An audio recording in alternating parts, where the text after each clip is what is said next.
दोस्तों, एक बार एक सेठ ने एक पंडित जी को निमंत्रण दिया, पर पंडित जी का एकादशी का व्रत था, इसलिए पंडित जी निमंत्रण में नहीं जा सके।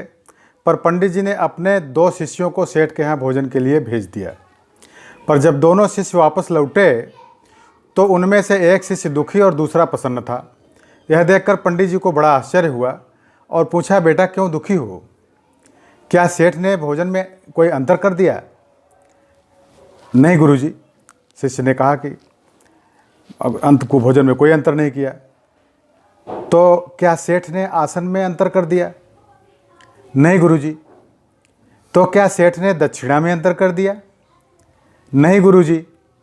बराबर दक्षिणा दी, 2-2 रुपये दोनों लोगों को दिया, इसलिए कोई दक्षिणा में तो अंतर नहीं किया है।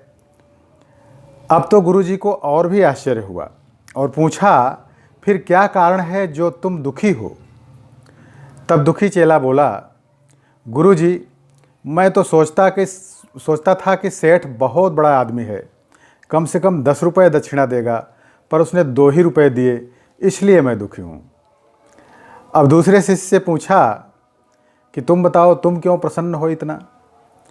तो दूसरा शिष्य बोला कि गुरुजी, मैं तो जानता था कि सेठ बहुत कंजूस है, 8 आने से ज़्यादा दक्षिणा नहीं देगा, परंतु उसने 2 रुपये दे दिए, तो मैं तो बहुत प्रसन्न हूँ। बस यही हमारे मन का हाल है। दोस्तों, संसार में घटनाएं समान रूप से घटती हैं, पर कोई उन्हीं घटनाओं से सुख प्राप्त करता है तो कोई उन्हीं घटनाओं से दुखी हो जाता है। पर असल में न दुख है और न ही सुख, ये हमारे मन की स्थिति पर निर्भर है। तो इसलिए मन को कामनाओं से रहित रखना अधिक अच्छा है, क्योंकि कामना पूरी न हो तो दुख और कामना पूरी हो जाए तो सुख। परंतु यदि कोई कामना ही न हो तो आनंद ही आनंद। जिस शरीर को लोग सुंदर समझते हैं, मौत के बाद वही शरीर सुंदर क्यों नहीं लगता? उसे घर में न रखकर जला क्यों दिया जाता है? जिस शरीर को सुंदर मानते हैं, जरा उसकी चमड़ी तो उतार कर देखो, तब हकीकत दिखेगी कि भीतर क्या है। भीतर तो बस रक्त, रोग, मल और कचरा भरा पड़ा है। फिर यह शरीर सुंदर कैसे हुआ? शरीर में कोई सुंदरता नहीं है।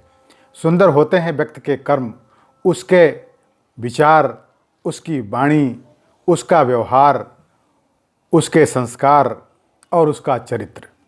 जिसके जीवन में यह सब है, वही इंसान दुनिया का सबसे सुंदर शख्स है। इसलिए दोस्तों, सदैव प्रसन्न रहिए। जो प्राप्त है वही पर्याप्त है। दोस्तों, कहानी कैसी लगी कमेंट्स में अवश्य लिखिए। हम बहुत जल्दी नई कहानी के साथ फिर मिलेंगे। बहुत बहुत धन्यवाद।